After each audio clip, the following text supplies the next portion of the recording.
Ok, je suis venue parce que je connais bien Jamie. Et puis, il y a déjà eu à Montréal une personne qui s'appelait Janou Saint-Denis qui faisait de la poésie. Ça me plaît vraiment d'entendre des gens exprimer leur point de vue social ou émotif, créatif par les mots. J'ai vraiment eu une belle surprise, un grand coup de cœur. J'ai découvert plein de monde et je trouve que les gens devraient s'arrêter un peu avec toute cette technologie et vivre simplement le moment présent avec ce que chacun a apporté à chacun. Ça m'a vraiment rempli d'être ici, de toutes sortes d'énergie et d'intelligence des mots, qui voyageaient de partout dans tous les sens. Ça m'a vraiment plu. C'est ça, puis je vais revenir. Bonjour et écoute, je suis au Ginsbar en ce moment. Et là, c'est la première fois que j'assiste Vivement Poésie. Je peux dire là, que c'était très impressionnant. Le texte, la profondeur et écoute l'ambiance, là, j'étais vraiment ému du talent qu'on a ici. C'est la première fois que j'assistais à ça. Et c'est sûr et certain que ce ne sera pas la dernière fois. Et je vous souhaite à tout le monde de venir vivre ce moment-là, Vivement Poésie, ça en vaut la peine. Je suis venu ici à l'invitation de mon ami Gary Clan, qui est un ami d'enfance que je connais depuis plus de 50 ans. Et il m'a dit, écoute Jean-Yves, il faut que tu viennes à ces soirées à laquelle je participe depuis des années et des années, et tu verras, tu ne rencontreras ici que des amis. Et en plus de ça, des amis qui sont très chers à mon cœur, très chers à mon esprit, et aussi qui sont d'une gentillesse, ils ne seront que tes amis pour toi. Je n'ai pas l'habitude de venir dans ce genre d'événement parce que j'ai d'autres occupations. Et c'est donc la première fois que j'assiste à un tel festival de poésie pendant toute une soirée. Et j'avoue que j'y ai pris un immense plaisir. D'abord parce que c'était pour moi une découverte. Une découverte que j'aimerais bien recommencer et que ce soit plus une découverte, une expérience que j'aimerais bien revoir. Et je pense que la prochaine fois que je reviendrai au Canada, j'aurai sûrement l'occasion de voir Gary. Et je viendrai au Canada la prochaine fois pour voir le Grand Prix du Canada parce que je n'ai jamais eu l'occasion d'aller sur le circuit Gilles Villeneuve. Si j'y étais avec Gary avant-hier, mais à pied, mais je voudrais voir Et je connais l'ambiance des Grands Prix en Amérique du Nord, c'est complètement différent de l'Europe où on est très loin des pilotes, très loin de la piste, etc. Et je sais qu'ici c'est beaucoup plus chaleureux. Et tout est chaleureux ici à Montréal. Montréal est chaleureux et les gens de Montréal sont chaleureux. Je suis ravi d'être ici. Qu'est-ce que vous a marqué spécialement lors de cette soirée? Alors, ce qui m'a marqué spécialement, c'est l'humour de... Comment il s'appelle, notre ami là, qui a fait la mosaïque. Voilà, c'est ça, oui. Oui. J'adore cet humour. C'est poétique et c'est en même temps c'est de l'humour. C'est de l'humour. Il se moquait un peu de lui-même, il se moquait un peu de tout. Et j'adore ce genre de choses. Bonjour à vous. C'est encore un plaisir d'être venu ici à Vivement Poésie chaque premier dimanche du mois.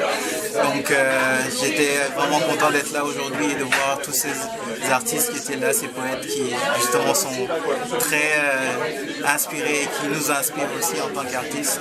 Donc merci au Ginsbar, à Fulgence et puis à la prochaine. Merci. Du texte bien pensé, ça tient de la dénonciation. Les noms, c'est les injustices sociales.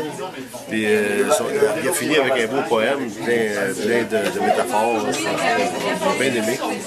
J'ai aimé chacun des récitants. La musique était quelque chose aussi. Il y a même un chien dans la foule.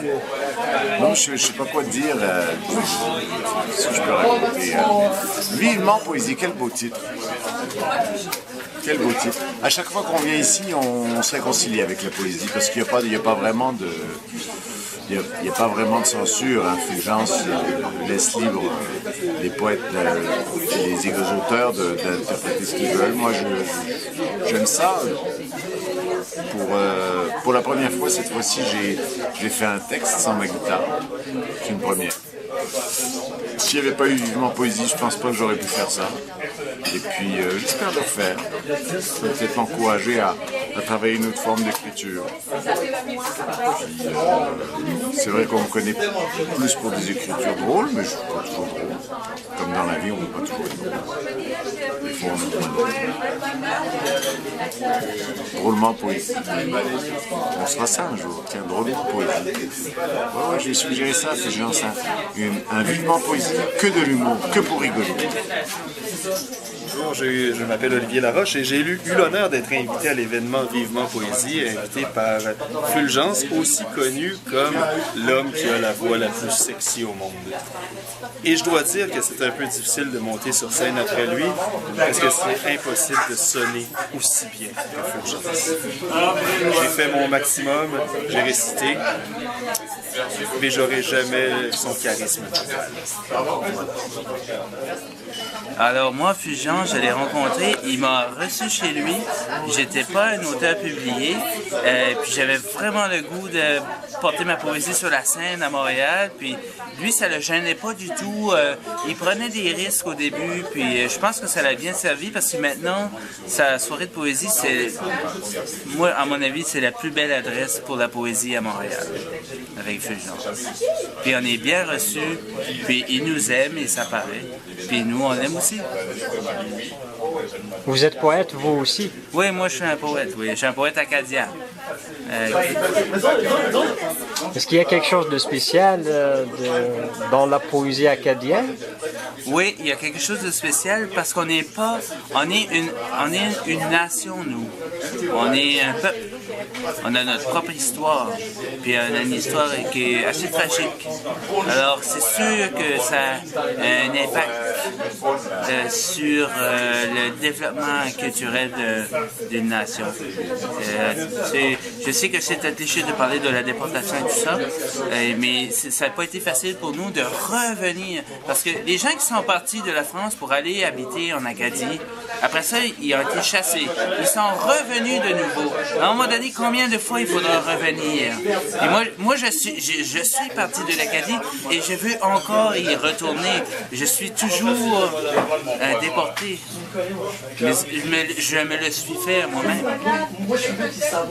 Est-ce que vous traduisez cette blessure dans la poésie aussi? Ah, c'est clair. Cet exil? C'est clair. C'est intrinsèque à l'exercice. Il faut expier tout son passé. Puis moi, j'y crois dans l'histoire. Moi, je crois dans l'histoire. Je sais que c'est de moins en moins enseigné. Que tu peux demander à des jeunes maintenant qu'est-ce que ça veut dire la Saint-Jean, qu'est-ce que ça veut dire le 15 août, parce que chez nous c'est notre fête nationale. Peut-être qu'on a des difficultés à comprendre ça parce que peut-être ça leur est pas inculqué, peut-être à la maison ou à l'école. Alors moi j'y crois dans l'histoire. Moi je pense que c'est un devoir de mémoire. Puis il faut pas craindre ça. Ça va pas amener une pulsion de mort ou de contestation, mais en quoi que la contestation c'est bien en soi. Moi j'ai des enfants, ils me contestent. Moi je trouve ça excitant. Mais puis il faut faire ça dans la société aussi. Il faut protester. Mais je pense que d'apprendre son histoire, c'est pas une menace pour une société. Au contraire. Puis je trouve ça dommage que... C'est pour ça que moi, en tout cas, ce qui m'importe, c'est dans mon programme artistique, dans ma démarche artistique, j'y accorde beaucoup d'importance. Puis si je peux porter cette parole-là sur la scène, c'est bien.